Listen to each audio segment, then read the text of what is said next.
que, baseada nessa primeira observação que o senhor faz, do insucesso dessa contraofensiva ucraniana. Então, que eles estariam perdendo muitos homens, muito material, eles teriam efetivamente um fracasso até aqui nessa contraofensiva, não teriam, nesse momento, nem alcançado a primeira linha russa de defesa, que em algumas regiões podem ser 5, 6 linhas de defesa consolidadas aí ao longo de 9 meses. Exato. Então, os russos têm efetivo para partir, a partir deste contexto, para que eles partam, eles russos, para uma ofensiva. E se o senhor acredita que sim, porque um exército que ataca, ele precisa, em tese, nesse terreno, se eu estiver errado, o senhor pode me corrigir, ter uma vantagem numérica, especula-se, em tese de 3-1. E além do aspecto também da qualidade do material empregado, não há dúvida nenhuma. E se for afirmativa a percepção do senhor, até onde os russos chegariam? Porque essa é uma questão que é muito suscitada aqui. Os russos chegariam a Odessa, chegariam a Kharkiv, chegariam à capital ucraniana, Kiev. Como que o senhor vê esse quadro? Primeiro, se eles teriam condição para empreender uma ofensiva a partir do insucesso da contraofensiva ucraniana, uma espécie de tréplica, e se, em caso afirmativo, até onde eles iriam, na opinião do senhor? A resposta é difícil. É difícil porque nos faltam dados, nomeadamente perceber até que ponto o exército ucraniano iria ser degradado nesta altura e até que ponto eles iriam parar. Essa é a primeira questão. Também não sabemos exatamente até que ponto as forças russas iriam estar intactas para poder lançar essa operação ofensiva.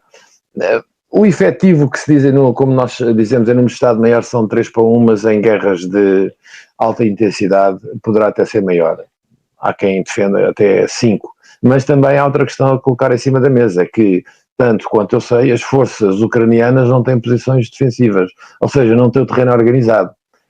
Não têm nada que se compare com o Donbass. Isso, aliás, no Donbass, um dos grandes problemas que os russos tiveram foi a dificuldade em ultrapassar linhas defensivas que demoraram 8 anos a ser criadas. Não é?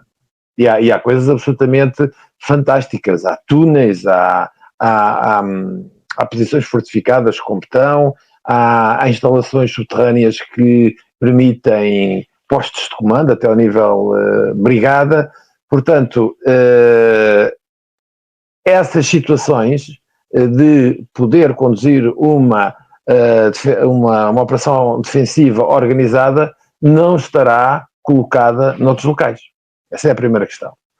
Naturalmente que um dos grandes objetivos da Rússia será chegar ao Dnieper. E isso percebe-se, porque o Dnieper é uma defesa natural. E isso é sempre algo extremamente importante para uma força que, depois de uma operação ofensiva, toma uma posição defensiva. Agora, até onde é que a Rússia pode ir? Seguramente até ao Dnieper, porque é fundamental para beneficiar dessas condições naturais que o rio lhe fornece. Eu tenho muitas dúvidas que a Rússia, com este efetivo, consiga ir até Odessa. Precisará de mais tropa.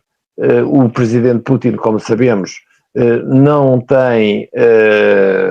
aliás, ou tem sido bastante claro sobre essa matéria, ou seja, que não vai mobilizar mais soldados, embora saibamos que a mobilização está a ser feita de uma forma, eu não queria utilizar a palavra escondida, mas de uma forma discreta, porque ainda agora conseguiram mais cerca de 150 mil contratados e depois mais um número muito considerável de voluntários, ou seja, toda essa gente que vai passar às fileiras agora, há uma coisa que é clara, é que não estará pronta a breve trecho.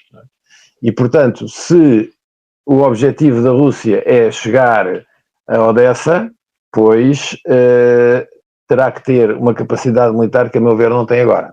Não tem agora, e depois há outras questões aqui muito importantes que se prendem com o combate em áreas edificadas, que, como sabemos, é extremamente difícil.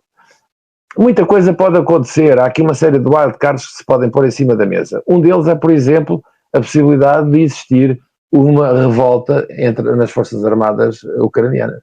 Essa questão não é de descartar. É evidente que os grupos neonazis de extrema-direita têm um papel muito importante, têm muita força, controlam muito do sistema securitário e militar, mas isso naturalmente significaria uma guerra civil na Ucrânia fundamentalmente entre as forças militares e de segurança. A oposição política, como sabemos, foi dizimada, ainda há até relativamente pouco tempo, 11 partidos que não eram nem de esquerda nem de direita, quer dizer, naturalmente que uns eram de esquerda e outros eram de direita, mas, digamos, não havia ali uma matriz ideológica para os ilegalizar, prendia-se fundamentalmente com a oposição, e aqui o que está em causa é reduzir a zero toda a oposição. E neste caso estamos a falar fundamentalmente de atores políticos. Aliás, os grandes opositores políticos do regime já estão todos fora do baralho. Né? Foram feitos, uns foram feitos prisioneiros, o Kremenchuk, não é bem este nome, mas é um oligarca muito importante, que era líder do maior partido da oposição, pronto, está fora de jogo. Portanto, isto para lhe dizer que é extremamente difícil nós anteciparmos até onde é que os russos irão, porque há muitos fatores.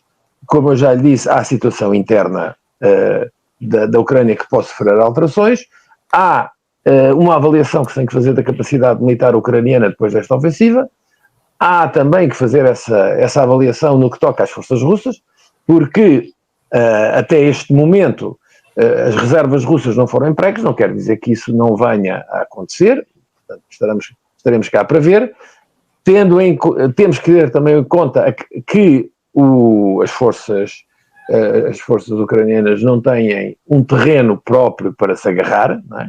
Que lhe confira boas condições defensivas e não ter o terreno preparado. Portanto, há aqui uma série de fatores. Agora, se existir uma maior ambição territorial por parte da Rússia, então vai ter seguramente que ir buscar mais tropa, porque esta que tem no terreno não me parece ser suficiente. General, nós podemos esperar, o senhor falou num ponto muito importante, que é a questão do ganho político, né? Quer dizer, a ofensiva, a contraofensiva foi instituída também para que se obtivesse um ganho político. A questão da Crimeia é muito sensível, a questão do Mar de Azov é muito sensível, e tudo isso poderia gerar repercussões a nível de opinião pública, tanto dentro da Rússia, como dentro dos países que suportam o esforço de guerra ucraniano. Paralelamente, nós assistimos atentados contra a ponte da Crimeia, recentemente contra a barragem de Nova Kakhovka, uma série de ações de operações provavelmente encobertas, determinadas por agências de inteligência. Então, isso também tem repercussões políticas importantes.